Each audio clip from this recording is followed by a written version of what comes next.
Right, so I'm going to review this AV1200 gigabit Powerline kit. It is the WPA8730. This is the pass-through for the main one, which the router is going to go into. So I'm going to get this plugged in, and then I'll get the Wi-Fi one, Wi-Fi extender plugged in, and then we'll get it set up. Before I go and get the extender connected, I'm just going to show you this app that I've got installed, because I've already got one of the extenders working somewhere in the house. So if I open that, right, what this is going to show is this is the pass-through, the main one that's in the main room next to the router. This one is the one that I've already got set up, the 1200 megabits one. But I've also got two 300 ones that are old ones that I've got on the system. One's next to this PC, which is there. And the other one is in another room where the printer is. Now, the old one is a Wi-Fi one. They're not 300s, they're 500s, sorry. So the old one is a Wi-Fi one, and also this one is a fixed one. Right, so what we should see on there when I've finished is the new extender. Okay, so this is the main Powerline extender,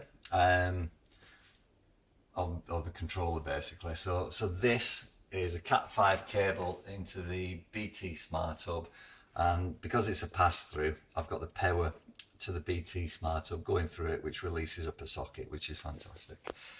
Now, what I'm going to do is, on the side of this, we've got one pair button, and I've had to plug this in local to the main unit just to get it paired up. But as you can see, there's three lights at the moment: the power light and the two Wi-Fi lights. The Wi-Fi isn't working because it's not paired with Wi-Fi, and this is saying that it's not paired into the Powerline network, and this is saying that there's no Cat5 cables going into it. So let's get it paired up. Three on the side, pair into the main box. Oops. Middle one's LEDs to turn them on and off if they're annoying. There we go.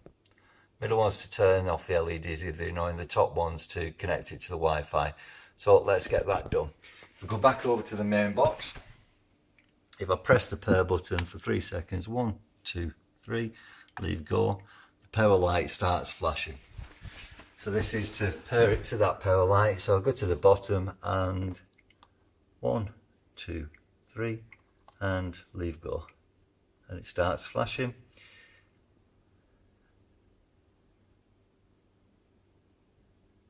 You can see there it's saying that it's connected. It's just doing whatever it does, and we're pretty much sorted. So the next step is to pair up the Wi-Fi. Okay, so now we've got the extender into the power line. What we need to do is get the Wi-Fi paired to it as well. So BT Smart Box, and on the side we've got the WPS button. So first things first, get that pressed. Light comes on to show that it's broadcasting. Now, if we go back to this, so on the side we've got the Wi-Fi pair button at the top, and 1, 2, 3. Just keep that pressed for a moment. Leave go.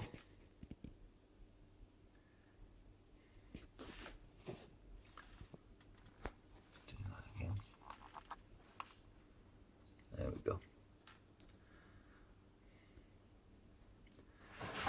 So now they're searching.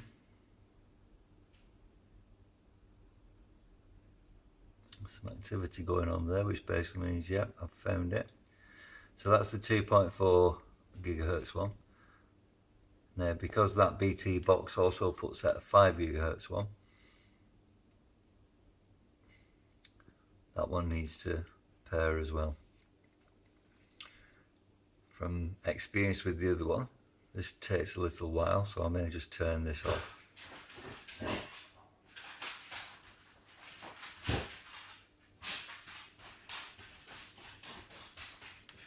Okay, I'll come come back to it when it's completed, and then we'll move it into the room where it's going to be.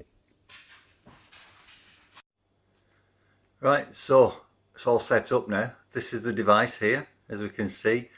It's connected to the Powerline network, and it's also Wi-Fi as well. If it wasn't on Wi-Fi, these two lights wouldn't be lit. So what I'm going to do is I'm going to rename it now. I'm going to one second. I'm going to call it by the name of the room that it's going to be in, which is the cozy room. Alright, there we go. So that's what it's called at the moment, but it's going to be called cozy room. Save. And the next time this refreshes, that's what it'll be called, cozy room. Right, now I'm going to go and move it. Alright, so I've moved it, plugged it in, and we're all ready to go, up and running. This here is what the kitchen PC, in other words this, is plugged into. So if I click, and obviously you've got your speeds and everything from this out to those there. But if I click on this, which is the main hub, and it updates, it'll show you what the speeds are out to the individual devices that are connected to it. Not the quickest of apps.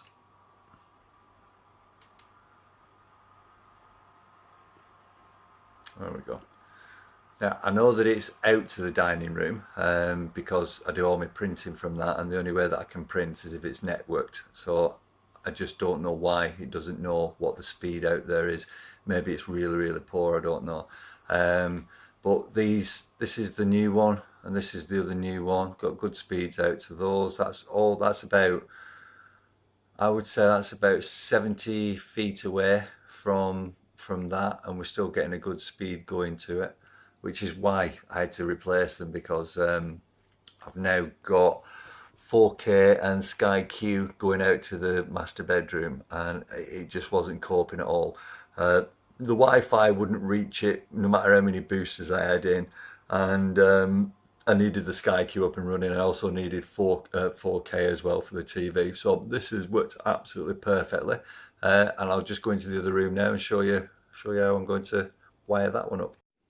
Right, so we're in the cozy room, and I've got numerous wired and wireless things in here. So I've got my main Sky Q box, I've got an Xbox One S, I've got a Samsung TV, there's a Blu-ray player down there, but I don't use it, and I've also got a Sonos speaker hidden at the back there. So because I've got 3 Ethernet cables, I've got this one, which is connected to my Sky Q, and that is so that I can have it in the bedroom that's now probably about, with the cabling and everything, well over 100 feet away. I've got this one, which is connected to the TV, and as you can see now, the networking light's on in the middle. There you go, networking light. And then last but not least, I've got this one, which is connected to the Sonos speaker, but I unplugged it because I've just changed the speaker, so I'll pop that back in there. There we go. So I've got 3 things wired in, and I've got the Xbox One S there, that's wireless. And I've also got anything in this room, so tablets or telephone, etc., wireless. And I have to say, I am so impressed with this kit. The house is just over 60 feet long. This now means that I've got cover from end to end wireless, and also in the rooms that need